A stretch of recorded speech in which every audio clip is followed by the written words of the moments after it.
అనకాపల్లి జిల్లా బీజేపీ కిసాన్ మోర్చా అధ్యక్షులు శరగడం శంకర్రావు, పెందుర్తి నియోజకవర్గం బీజేపీ సీనియర్ నాయకులు చొక్కాకుల వెంకట్రావుల ఆధ్వర్యంలో ఆదివారం భారీ ఎత్తున మోటార్ సైకిళ్లు, ట్రాక్టర్ల ర్యాలీ జరిగింది. ఈ కార్యక్రమానికి ముఖ్య అతిథిగా రాష్ట్ర బీజేపీ కిసాన్ మోర్చా అధ్యక్షులు చిగురుపాటి కుమారస్వామి హాజరయ్యారు.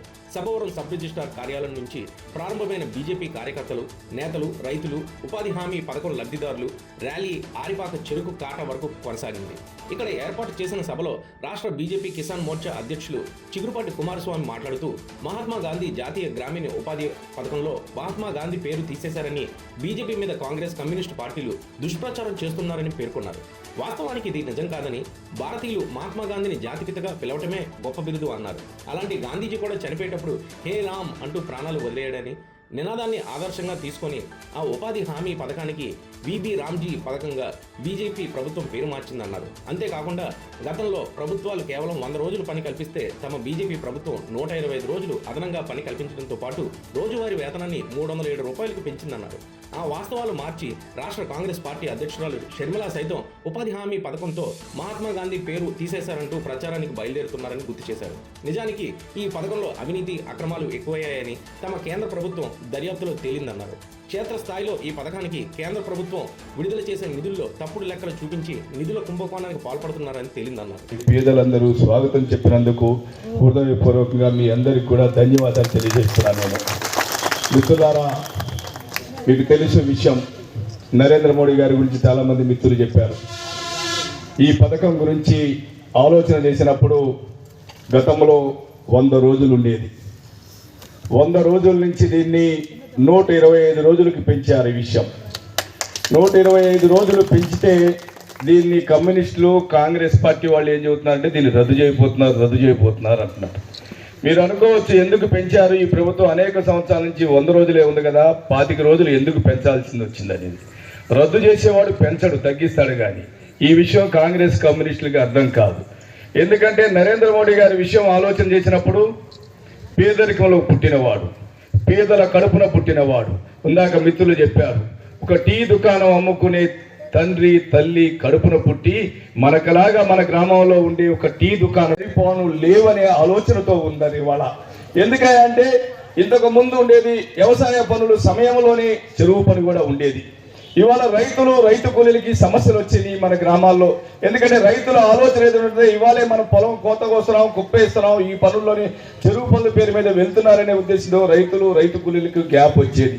అందుకోసం ఈ గ్రామీణ ప్రాంతంలో రైతులు కానీ, రైతులు కూలీలు కానీ కలిసి మెలిసి ఉన్నప్పుడు మాత్రమే గ్రామ అభివృద్ధి చెందుతుంది. గ్రామం ఏదైతే పూజ్య బాపూజీ కన్న కళలు ఏదైతే ఉన్నాయో, గ్రామ రాజ్యం రావాలని ఏదైతే కన్నాడో, రామరాజ్య స్థాపన కోసమో ఈ గ్రామంలో ఉండే ప్రతి ఒక్కరూ కలిసి మెలిసి ఉండాలనే ఉద్దేశంతో, ఎవరు పనికి ఇబ్బంది ఉండకూడదనే ఉద్దేశంతో వ్యవసాయ పనులు లేని సమయం చూసి మన చెరువు పని ప్రవేశపెట్టిన ఘనత నరేంద్ర మోడీ గారు. అనేక జిల్లాలు, రాయలసీమలో 5-6 జిల్లాలు తిరిగి వచ్చాను, మళ్ళీ గుంటూరు జిల్లా వచ్చాను, అన్ని జిల్లాలు వచ్చాను నేను. అంటే నేను వేరే ఉద్దేశంతో చెప్పట్లేదు. ఏమవుతుందంటే 307 రూపాయలు మనకి ఇవ్వాలి ప్రభుత్వం. మనకి ఇచ్చేది పోస్ట్ ఆఫీస్ ద్వారా 100 రూపాయలు, 150 రూపాయలు, 200 రూపాయలు మాత్రమే పడుతుంది. 307 రూపాయలు పడే పర్సెంటేజ్ చాలా తక్కువ ఉంటుంది. నేను ఏంటని ఫీల్డ్ అసోసియేషన్ అడిగితే వీళ్ళు మాత్రమే పని చేస్తున్నారు, 100 రూపాయలు పని మాత్రమే చేస్తున్నారు, 150 రూపాయలు పని మాత్రమే చేస్తున్నారు, అందుకని 300 రూపాయలు వేయలేకపోతున్నామని ఫీల్డ్ అసిస్టెంట్లు చెప్తున్నారు. ఇది అవాస్తవం అంట. నేను ఇది ఇక్కడ ఒక్క సమస్య కాదు, ఇది దేశవ్యాప్తంగా ఈ రకంగా 307 రూపాయలు వస్తున్నాయి. ఏ పేదవాడికి 307 రూపాయలు అందట్లేదన్నమాట, వాస్తవం అంట. నేను ఏ సోదరిమని కూడా ఆత్మాభిమానాన్ని చంపుకోకూడదు, ఎక్కడ బహిరంగ మల విసర్జన చేయకూడదు అనేటువంటి ఉద్దేశంతో ప్రధానమంత్రిగా తన నోట్లోంచి వచ్చినటువంటి మాట ఏంటంటే, ఈ దేశంలో ఉన్నటువంటి అన్ని ఇళ్లకి కూడా టాయిలెట్స్ కట్టించాలని మొట్టమొదటిసారిగా పథకాన్ని తీసుకొచ్చి ప్రధానమంత్రి గారు ప్రతి ఇంటికి కూడా ఒక టాయిలెట్ ను మంజూరు చేసి అక్కడి నుంచి ప్రారంభించారు తన యొక్క ప్రారంభం ప్రధానమంత్రిగా. చూడండి ఎంత గొప్పవారు. నా సోదరి, నా చెల్లెలు, నా అక్క ఊర్లో ఎక్కడో రాత్రప్పుడు చీకటి పడిన తర్వాత సాయం సంజీవేళ మన ఊరు నుంచి వెళ్ళే 100 మంది 200 మంది కూలీల సమస్య కాదు ఇది. దేశవ్యాప్తంగా దీంట్లో లక్షల కోట్ల రూపాయలు అవినీతి జరుగుతుందన్నమాట, వాస్తవం అంట.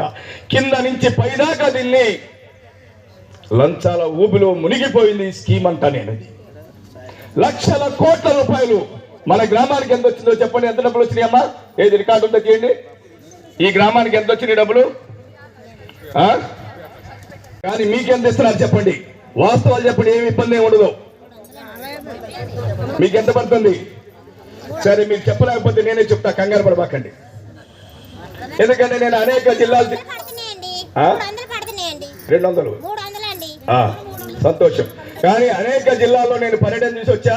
ఇప్పుడు 300 అనగానే ఎక్కడొచ్చి నాకు 150 కదా వచ్చిందని ఇంకో తల్లి చూస్తుంది. అది నాకు అర్థమైంది, నాకు తెలుసు.